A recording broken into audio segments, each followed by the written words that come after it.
칠흑 같은 밤 횃불을 든 병사들이 황제의 마차를 에워쌉니다.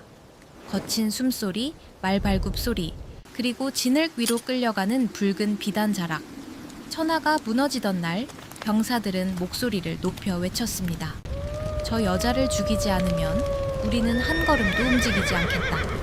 그 여인은 당나라 황제 현종이 가장 사랑했던 여인 양귀비였습니다. 세상은 그녀를 나라를 망친 요귀, 절세미인이라 손가락질합니다. 하지만 여러분 가만히 생각해보세요.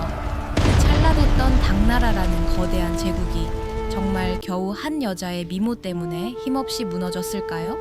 아니면 무너져가던 제국이 자신들의 무능을 숨기기 위해 가장 아름다운 여인에게 모든 죄를 떠넘긴 것은 아니었을까요? 천하가 무너지던 날 사람들은 황제가 아니라 한 여인의 목을 요구했습니다. 저 여자를 죽이지 않으면 우리는 한 걸음도 움직이지 않겠다. 그 여인은 황제의 가장 사랑받는 사람이었습니다. 중국 역사상 가장 아름다운 여인으로 불린 사람, 양귀비였습니다. 당나라 황제 현종은 아무 말도 하지 못했습니다. 황제의 명령 한마디면 수많은 사람의 목숨이 오가던 시대였습니다. 하지만 정작 가장 사랑하는 한 사람의 목숨은 지켜낼 수 없었습니다. 그날 황제는 사랑과 제국 가운데 하나를 선택해야 했습니다. 그리고 제국은 이미 답을 정해놓고 있었습니다. 반란이 일어난 것도 양귀비 때문이라고 했습니다. 황제가 정사를 돌보지 않은 것도 그녀 때문이라고 했습니다. 황실 친족이 권력을 잡은 것도, 백성들이 고통받은 것도, 찬란했던 당나라가 흔들린 것도 모두 그 여인의 아름다움 때문이라고 했습니다. 정말 그랬을까요? 한 여인의 얼굴이 거대한 제국을 무너뜨릴 수 있었을까요? 아니면 이미 무너져가던 제국이 마지막 순간 가장 눈에 띄는 사람에게 모든 죄를 떠넘긴 것은 아니었을까요? 양귀비의 본명은 양옥환, 719년에 태어난 것으로 전해집니다. 사람들은 그녀를 처음부터 황제의 여인이었던 것처럼 기억하지만 그녀의 운명을 처음 바꾼 남자는 황제가 아니었습니다. 황제의 아들이었습니다. 양옥환은 젊은 시절 현종의 아들 수왕 이모의 아내가 되었습니다. 그러니까 훗날 그녀를 사랑하게 된 현종에게 양옥환은 원래 며느리였던 셈입니다. 어느 날 현종은 양옥환을 보게 됩니다. 그녀는 아름다웠을 뿐 아니라 음악과 춤에도 뛰어났다고 전해집니다.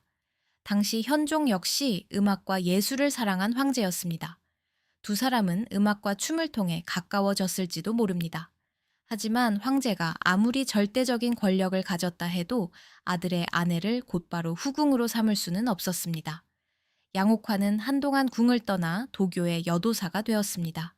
그녀에게 내려진 도는 태진, 표면적으로는 속세와 인연을 끊는 과정이었지만 결국 그녀는 다시 궁으로 돌아왔습니다. 745년 양옥환은 황실 후궁 가운데 가장 높은 지위 중 하나인 귀비에 책봉됩니다. 이때부터 사람들은 그녀를 양귀비라 부르기 시작했습니다. 후대에는 이 이야기가 세기의 사랑으로 전해졌습니다. 그러나 여기에는 우리가 알 수 없는 것이 있습니다. 양귀비가 황제를 진심으로 사랑했는지, 황제의 선택을 거부할 수 있었는지, 아들의 아내에서 아버지의 후궁이 되는 과정에서 그녀가 어떤 마음이었는지는 기록만으로 확인하기 어렵습니다. 분명한 것은 하나입니다. 양귀비가 궁으로 돌아온 순간 그녀는 누구보다 화려한 삶을 얻었지만 동시에 황제의 사랑이 흔들리는 날 모든 것을 잃을 수 있는 자리에 올라섰다는 것입니다. 그리고 그 사랑은 곧 한 집안 전체를 권력의 중심으로 끌어올렸습니다.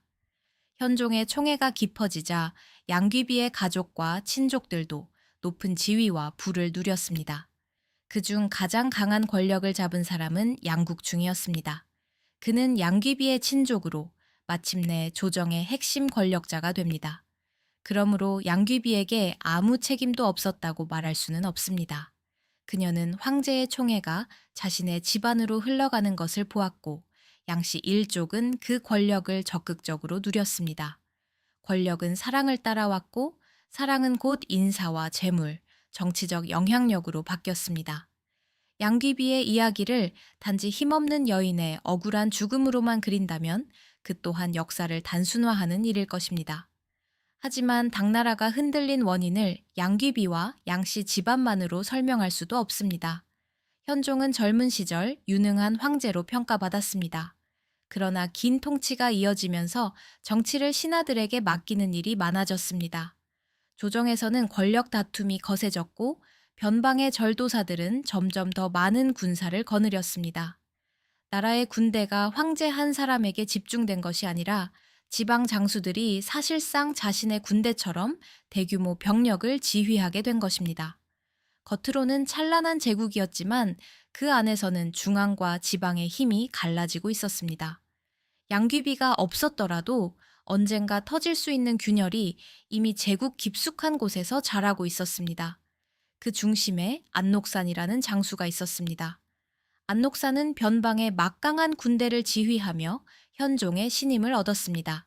그는 황제와 양귀비 앞에서 익살스럽고 충성스러운 모습을 보이며 궁중에 환심을 샀다고 전해집니다. 그러나 안녹산과 양국충의 관계는 점점 악화됐습니다. 한쪽은 변방의 대군을 손에 쥔 장수였고 다른 한쪽은 황제 곁에서 조정을 장악한 권력자였습니다. 두 사람이 충돌하는 동안 현종은 갈등을 바로잡지 못했습니다. 715년 마침내 안녹산은 군사를 일으켰습니다. 반란군은 빠른 속도로 당나라의 땅을 휩쓸었고 찬란한 수도 장안까지 위협했습니다. 후세가 안사의 난이라 부르는 대혼란의 시작이었습니다. 반란군이 다가오자 현종은 수도를 버리고 촉지방으로 피난길에 올랐습니다.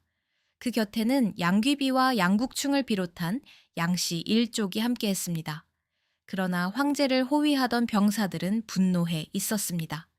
그들은 제대로 먹지도 쉬지도 못한 채 길을 걸었습니다. 자신들의 가족은 전쟁터와 수도에 남겨두었는데 나라를 이 지경으로 만든 권력자들은 황제의 보호를 받으며 함께 피난하고 있다고 여겼습니다. 피로와 공포, 분노가 쌓이던 군대는 마회역에 이르러 마침내 멈춰 섰습니다. 병사들은 먼저 양국충을 죽였습니다. 그러나 그것으로 끝나지 않았습니다. 그들은 양귀비가 살아있는 한 또다시 양씨 집안이 권력을 잡을 수 있다며 그녀의 죽음까지 요구했습니다. 황제는 거부하고 싶었을 것입니다. 하지만 호위 군대가 움직이지 않으면 황제 자신도 살아남을 수 없었습니다. 천하를 호령하던 황제 앞에 잔인한 선택이 놓였습니다. 사랑하는 여인을 지킬 것인가, 황제의 자리를 지킬 것인가. 현종은 결국 양귀비를 내어주었습니다. 756년 양귀비는 마회역에서 생을 마쳤습니다. 그녀의 나이는 38 안팎이었습니다. 처형의 구체적인 방식과 마지막 말은 후대의 작품마다 다르게 전해집니다. 따라서 우리가 영화와 소설에서 보아온 극적인 장면 모두를 역사적 사실이라고 단정할 수는 없습니다.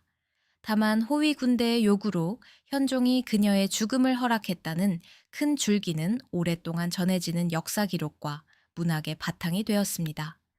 현종은 살아남았지만 얼마 지나지 않아 황제의 자리에서 물러났습니다. 그리고 양귀비는 죽은 뒤 역사 속 인물보다 더 거대한 전설이 되었습니다. 시인 백거이는 두 사람의 이야기를 라는 긴 시로 남겼습니다. 후대의 연극과 그림, 소설은 그들의 사랑과 이별을 끊임없이 다시 그렸습니다. 어떤 작품은 현종이 사랑 때문에 정사를 벌였다고 경계했고 어떤 작품은 죽음도 갈라놓지 못한 사랑으로 두 사람을 기억했습니다. 역사는 양귀비를 악녀라 불렀지만 문학은 그녀를 잃어버린 사랑의 상징으로 되살렸습니다. 오늘 우리가 알고 있는 양귀비의 모습에는 실제 역사와 후대 사람들이 만들어낸 전설이 함께 섞여 있습니다. 이제 처음의 질문으로 돌아가 보겠습니다. 양귀비가 당나라를 망쳤을까요? 그녀가 황제의 총애와 권력을 누린 것은 사실입니다. 그녀의 친족들이 권력의 중심에 올라 부와 지위를 차지한 것도 사실입니다. 그러나 군대를 지방 장수들에게 집중시킨 사람은 양귀비가 아니었습니다. 조정의 권력 다툼을 방치한 사람도 그녀 혼자는 아니었습니다. 안녹산에게 거대한 군사력을 맡기고도 그 위험을 제대로 다스리지 못한 책임 역시 황제와 조정에 있었습니다. 양귀비에게 책임이 전혀 없었다고 말할 수는 없습니다.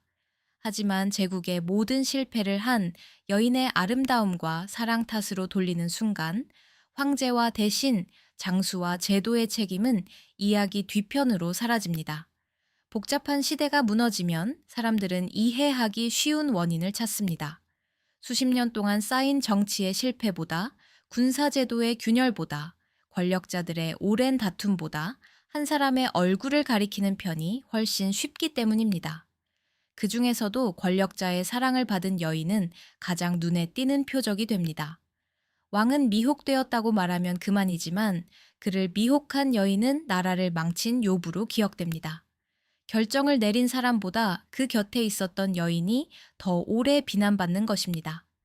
양귀비는 권력의 혜택을 누린 사람이면서 동시에 그 권력이 무너지던 날 가장 먼저 버려진 사람이기도 했습니다. 한 여인이 나라를 망쳤다고 합니다.